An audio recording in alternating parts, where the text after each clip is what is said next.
Bhainsa municipal cooption ఎన్నికల్లో MLA Pawar Ramarao Patel పంతం నెగ్గించుకున్నారు. మొదట్లో జరిగిన మున్సిపల్ కోఆప్షన్ ఎన్నికల్లో బీజేపీ కౌన్సిలర్ ను తప్పుదోవ పట్టించడంతో అప్పట్లో ఎన్నిక రసాబసగా మారి ఎన్నిక వాయిదా పడగా మంగళవారం జరిగిన మున్సిపల్ కోఆప్షన్ ఎన్నికల్లో 3 బీజేపీ మద్దతుదారులు కైవసం చేసుకున్నారు.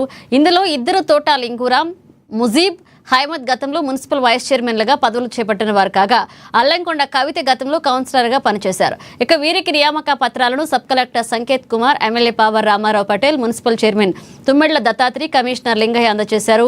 బీజేపీ మద్దతుదారులు 3 కోఆప్షన్ సభ్యులుగా ఎన్నిక కావడంతో మున్సిపల్ కార్యాలయం ముందు సంబరాలు మిన్నంటాయి. ఇక బీజేపీ నాయకులు, కార్యకర్తలు, మున్సిపల్ వైస్ చైర్మన్ అభిమానులు టపాసులు పేల్చి ఆనందాన్ని పంచుకున్నారు.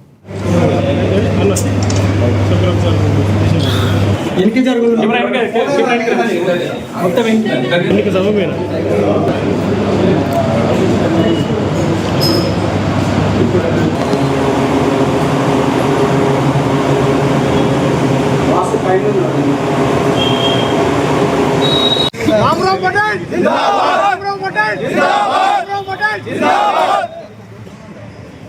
रामराव पटेल जी तुम आगे बढ़ो, हम तुम्हारे साथ हैं। पटेल जी तुम आगे। రోజుల ముందు ఇక్కడున్న ఒక కౌన్సిలర్ మా ఎమ్మెల్యే గారి పైన అవాండ ప్రచారాలు చేసి ఏదైతే మా కౌన్సిలర్లు మా ఎంబడి ఉన్నారని అదో ఏదో ప్రచారం చేయడం జరిగింది. ఖబర్దార్ ఈ జాబీర్ గారికి ఇంకొకసారి చెప్తున్నాం, మా జోలికి రావద్దు. జోలికి వస్తే పరిణామాలు తీవ్రతరంగా ఉంటాయి. మేము ఎప్పుడు కూడా అందరం కలిసి ఉన్నాం. ఆ ఒక్కదానికి కూడా మా కౌన్సిలర్ గారిని ప్రలోభాలు పెట్టి చేతులు లేపని పక్కకు ఉండి అది ఏదో విధంగా ఇచ్చేసి దాన్ని గెలిచినామని పూత పూసుకోవడం జరిగింది. దానిని కూడా మాకు న్యాయస్థానం ఉంది, న్యాయం మా వైపు ఉంటుందని ఖచ్చితంగా మేము ఆశాభావం చేస్తున్నాం. ఇంకొకసారి ఇటువంటి అభాండాలు, ఇటువంటి తప్పుడు ప్రచారాలు చేయొద్దు. అది నీకు తవది. నువ్వు ఇప్పటికే 4 సార్లు ఇక్కడ చైర్మన్ చేసినావు.